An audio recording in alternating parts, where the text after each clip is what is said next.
And then by doing that process, it will reveal opportunities that right now Joe Public just has no idea about, because you've kept an eye on legislation that is coming in relation to planning, and you've kept an eye on what Article 4 directions the council want to bring into play to restrict those permitted development rights.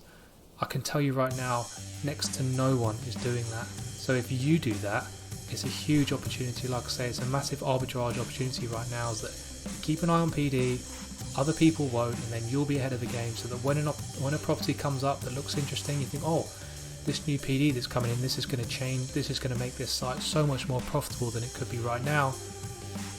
You're going to know because you know what's coming in PD. Others don't. If you want to learn more about the planning process and how you can unlock value out of any property, click the link below to learn more. Earlier this month, the government consulted on yet more permitted development rights. This time round, they're looking at householders and how they can extend houses in a different way.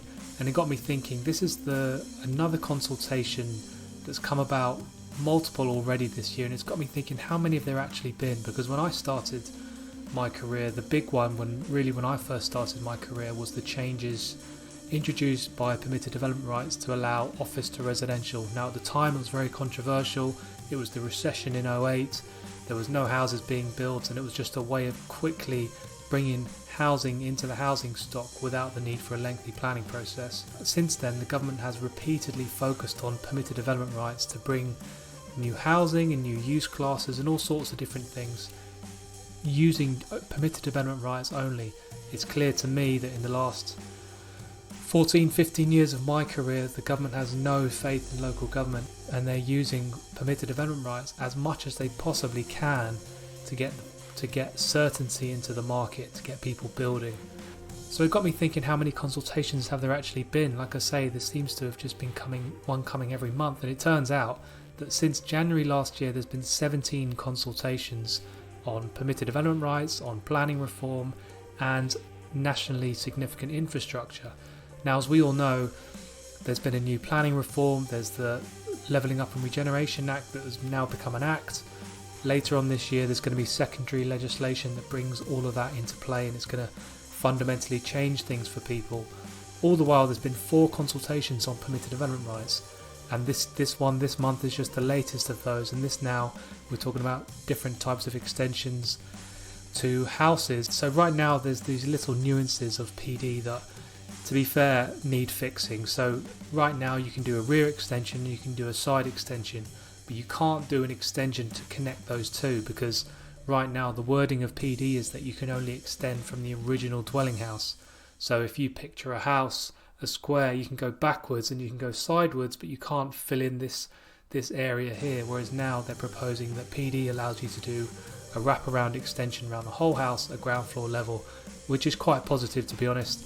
I'm sure there's going to be a prior approval process where these things are going to be checked on a site.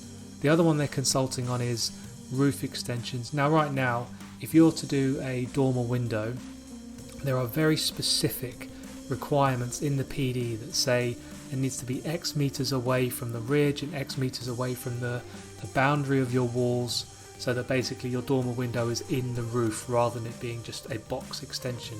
Whereas now what they seem to be proposing is actually you can go up to the ridge and you can go to the boundary, provided you can't see it from the street. Now there's going to be differences there in terms of whether you're in a conservation area or not, but to me it's clear that the government has just said enough with these crazy technical small things here and there. The principle of doing a roof extension and an extension to your property at ground level is allowed. We just need to make sure that issues to your neighbours aren't impacted as a result of this. So there will be a prior approval process, I'm sure, with these, but it's clear that they are essentially saying go ahead and do these things. Now if you actually go back to the other consultations earlier last year, if you watch a video I did earlier in the year, last year even, about upcoming a consultation the government did on permitted development rights related to Class Q, expanding the amount of square metre, the amount of floor space that you could use for Class MA, which is from commercial to residential, and also Class G to allow 4 units instead of 2.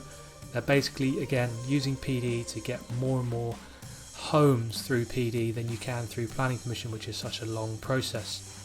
So it's getting to the point now where there's so much PD and there's so many consultations going on that right now kind of represents an arbitrage opportunity. There's so much PD going on that right now the general public don't really know much about it.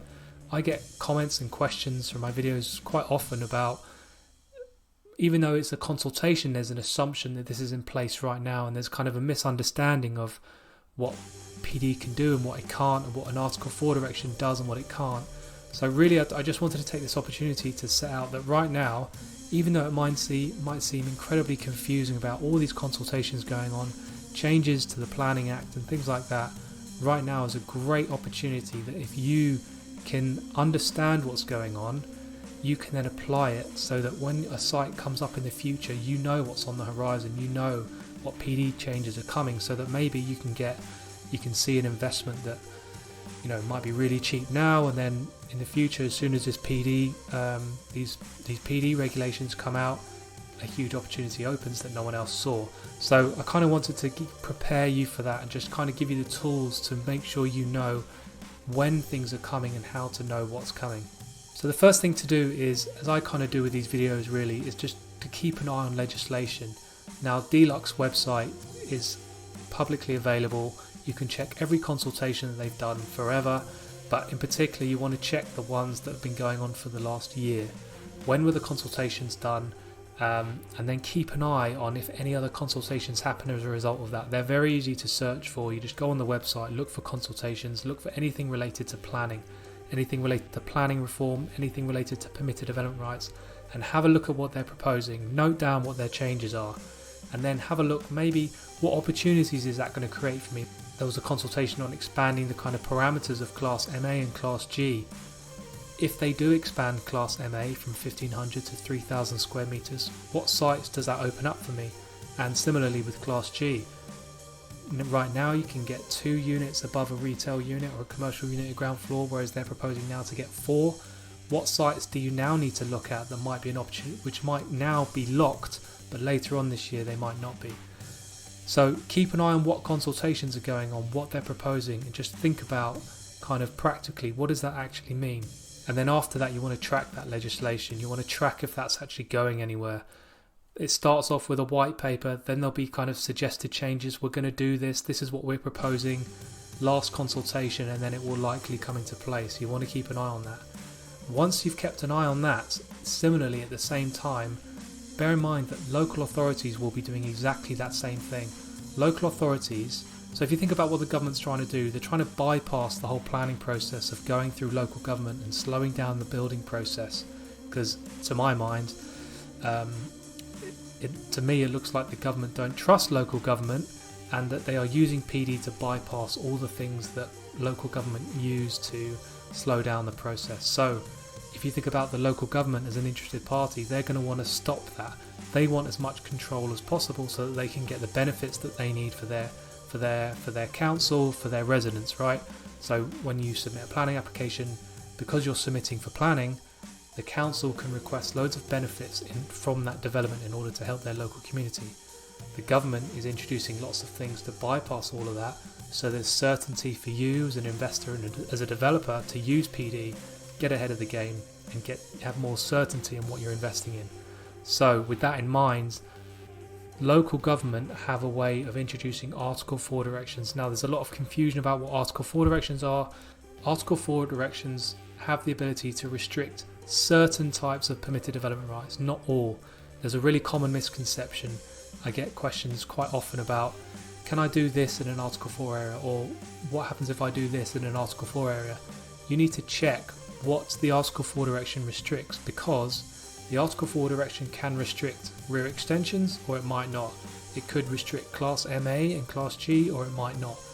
If there is an Article 4 direction in place, it doesn't restrict all permitted development rights, only some. So with that in mind, the council have to also consult on any proposed Article 4 directions. The council have 2 ways of introducing an Article 4 direction. There's an immediate and non-immediate. Immediate is when there's all of a sudden a threat to a certain type of area or building in their local authority that's at risk, that was missed in when PD was first announced. And then there's non-immediate. Non-immediate is the one that you need to keep an eye on, because non-immediate takes a year, and what they do is they apply to central government to say, we need to remove this permitted development right for XYZ reasons, and the government either say yes or they don't.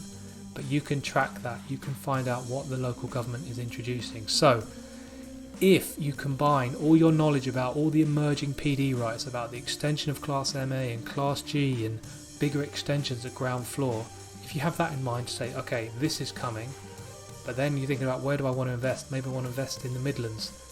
What authorities in the Midlands are introducing Article 4 directions to restrict that? Where are they proposing it and where are they not? And then by doing that process, it will reveal opportunities that right now Joe Public just has no idea about, because you've kept an eye on legislation that is coming in relation to planning, and you've kept an eye on what Article 4 directions the council want to bring into play to restrict those permitted development rights. I can tell you right now, next to no one is doing that. So if you do that, it's a huge opportunity. Like I say, it's a massive arbitrage opportunity right now, is that if you keep an eye on PD, other people won't, and then you'll be ahead of the game, so that when a property comes up that looks interesting, you think, oh, this new PD that's coming in, this is going to change, this is going to make this site so much more profitable than it could be right now.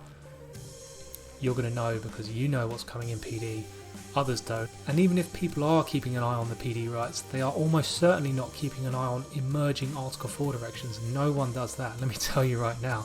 Even planning consultants can miss that. So those two things, if you keep an eye on those two things, you are going to be ahead of the game than anyone else.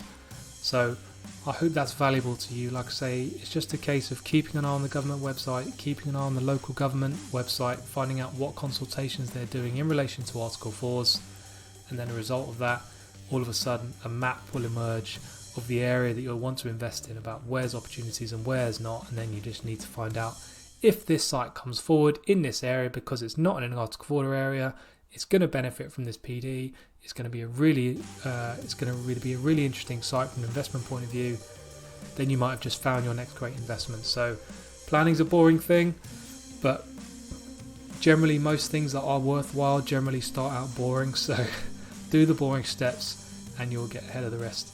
And if you want to learn more about how to use the planning system to unlock a development site or unlock a property investment you're thinking of investing in, click the link below to learn more, and I'll see you on the other side.